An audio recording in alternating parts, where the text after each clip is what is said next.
किसान भाइयों नमस्कार।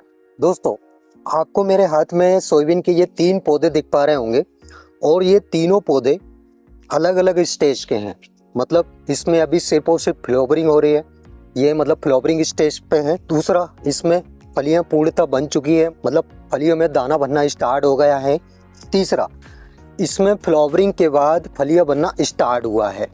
अब ये 3 पौधे मैं क्यों दिखा रहा हूँ, क्योंकि स्टेज के हिसाब से एनपीके का फंडा मैं आपको समझाने वाला हूँ। दोस्तों, सोयाबीन की फसल सिर्फ और सिर्फ खाद और उर्वरक पर डिपेंड है और खाद और उर्वरक में भी सिर्फ एनपीके। अगर आपने एनपीके का फंडा समझ लिया और इसका शेड्यूल समझ लिया तो आपको और कोई सी वीडियो देखने की ज़रूरत नहीं पड़ेगी और आपको जो उत्पादन चाहिए वही उत्पादन सोयाबीन की फसल से मिलने वाला है। हालांकि हमारे किसान भाई खाद और उर्वरक देते हैं, लेकिन उनको सही शेड्यूल नहीं पता कि भाई एनपीके में नाइट्रोजन, फास्फोरस, पोटास ये कब और कैसे देना चाहिए, कौन सी स्टेज पे फास्फोरस दिया जाता है, कौन सी स्टेज पे पोटास दिया जाता है और कौन सी स्टेज पे नाइट्रोजन दिया जाता है। हालांकि हमारे किसान भाइयों का खर्च तो बढ़ ही रहा है, लेकिन हम जो खाद और उर्वरक दे रहे हैं उसका यदि हमको सही रिजल्ट नहीं मिल रहा है तो इसका मतलब क्या है, खर्च करके हमको उतना मुनाफा नहीं मिलेगा। तो स्टेज के हिसाब से मैं आपको समझाने वाला हूं और 101% गारंटी है मेरी, अगर आपने ये एनपीके का फंडा समझ लिया तो आपको इस बार बेहतर उत्पादन लेने से कोई भी नहीं रोक सकता। इसलिए वीडियो को एंड तक ज़रूर देखना, बहुत ही इन्फॉर्मेटिव जानकारी मैं आपके साथ साझा करने वाला हूं। तो चलिए दोस्तों, बिना समय गवाए वीडियो स्टार्ट करते हैं। स्टार्टिंग से हम समझते हैं, यदि हमारी फसल फ्लावरिंग स्टेज पे है, जैसे कि अभी ये आपके सामने ये पौधा दिख रहा होगा, ये अभी फ्लावरिंग स्टेज पे है। तीनों पौधे अलग अलग वैरायटी के हैं। ये JS 2172 है। हालांकि इसका बुवाई का समय थोड़ा अलग है, मतलब इसकी बुवाई हमने लेट की थी, इसलिए इसमें फ्लावरिंग अभी स्टार्ट हुई है। तो ये आप फ्लावरिंग देख सकते हो।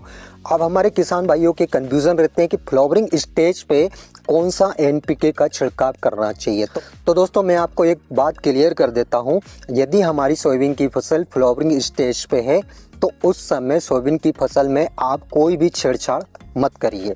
या तो फ्लावरिंग स्टेज से पहले आप एनपीके दे सकते हो या फिर फ्लावरिंग स्टेज के बाद। फ्लावरिंग स्टेज पे आपको कोई सा भी एनपीके या फिर कोई सी भी खरपतवार नाशक दवाई का छिड़काव नहीं करना है। यदि आप ऐसा करते हो तो उसका नुकसान आपको उठाना पड़ सकता है, इसलिए इस बात का विशेषकर ध्यान रखें, फ्लावरिंग स्टेज पे आपको कोई सा भी स्प्रे नहीं करना। अब दूसरी बात, फ्लावरिंग के बाद जब हमारी फसल में फलियां बनना स्टार्ट होता है उस समय हमको कौन सा एनपीके डालना चाहिए। तो देखिए दोस्तों, ये दूसरा पौधा आपको दिख रहा होगा, इसमें फलियां बनना अभी स्टार्ट हुआ है। इस समय हमारे सोयाबीन के पौधे को सबसे ज़्यादा जो ज़रूरत लगती है वो फास्फोरस और पोटास की लगती है।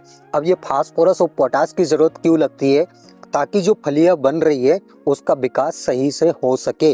फास्फोरस यहाँ पे क्या करता है, पौधे में प्रकाश संश्लेषण की क्रिया को बढ़ावा देता है।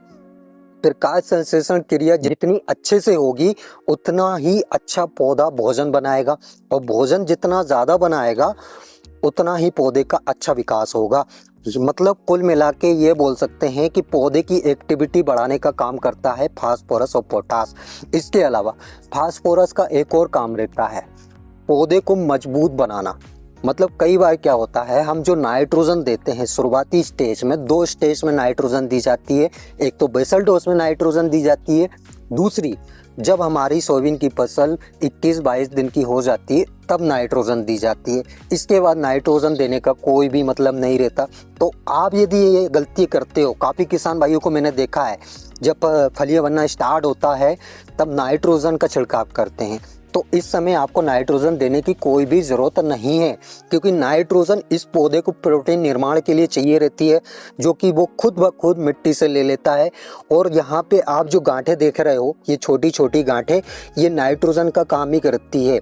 इसलिए फिजूल का खर्च आपको बिल्कुल नहीं करना। यदि इसमें आप नाइट्रोजन दोगे, हो सकता है ये ज़्यादा हाइट ले ले और ज़्यादा हाइट लेने की कंडीशन में आपकी फसल आड़ी भी हो सकती है।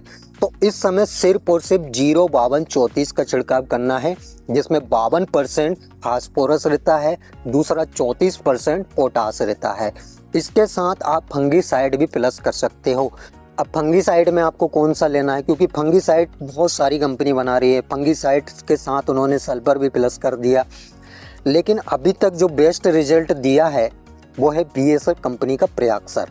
देखिए दोस्तों, फंगीसाइड में सबसे पहले जो कदम रखा था वो बीएसएफ कंपनी ने ही रखा था। आपको यदि पता हो, बीज उपचार के लिए जो जेलोरा आया था वो लाने वाला भी बीएसएफ कंपनी है। फ्लावरिंग के बाद जो फली बनना स्टार्ट होता है उस समय जो फंगीसाइड दिया जाता है वो भी प्रियाक्सर है, और उसके रिजल्ट भी काफ़ी अच्छे देखे जाते हैं। अब ये प्रियाक्सर काफ़ी किसान भाइयों का मानना है कि सर इससे हाइट कम हो जाती है या फिर प्लांट में ग्रोथ नहीं हो पाती। देखिए दोस्तों, ऐसा कुछ नहीं है।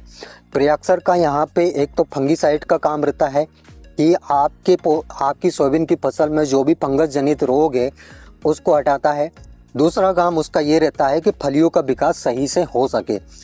हाँ, ये थोड़ी उम्र ज़रूर बढ़ा देता है पौधे की, मतलब आपकी यदि सोयाबीन की वैरायटी की अवधि 100 दिन की है तो वो 2-4 दिन और ज़्यादा लेगी, मतलब वो 104 दिन में पककर तैयार होगी। सिर्फ इतना फ़र्क पड़ता है प्रियाक्सर से, और बाकी आपको और कोई सा नहीं लेना है। यदि आपने सल्फर नहीं दिया है, काफ़ी वैरायटी में सल्फर दिया जाता है, उसका कारण है काफ़ी वैरायटी में सल्फर की कमी से फलियाँ गिरना स्टार्ट हो जाती है। तो यदि आपने बेसल डोज में सल्फर नहीं दिया है तो आप उसमें सल्फर भी प्लस कर सकते हो।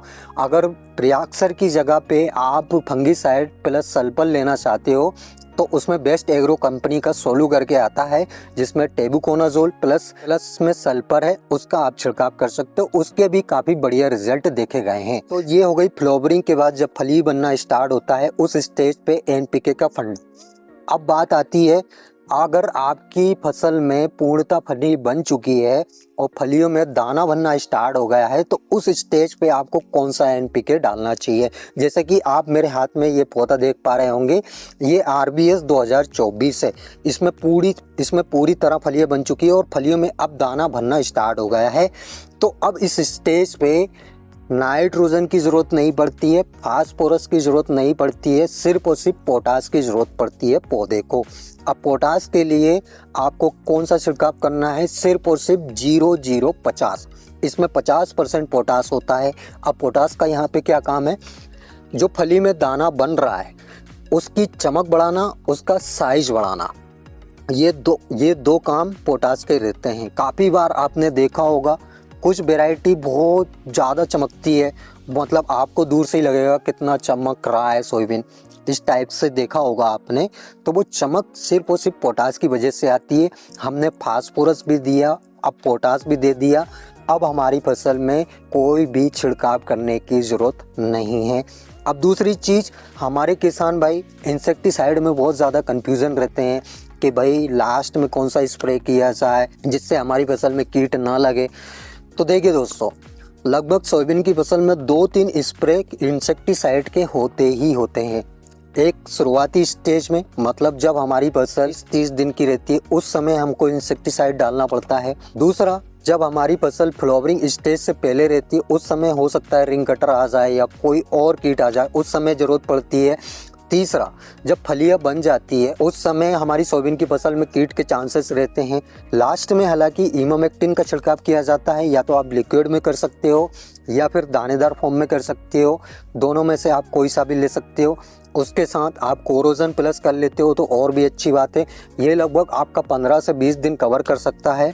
15 से 20 दिन आपको फसल में देखने की ज़रूरत नहीं पड़ेगी, और 15 से 20 दिन बाद जब फलियां कड़क हो जाती है तब उस समय यदि कीट लगते भी हैं तो वो उतना ज़्यादा आपकी फसल में नुकसान नहीं करेंगे।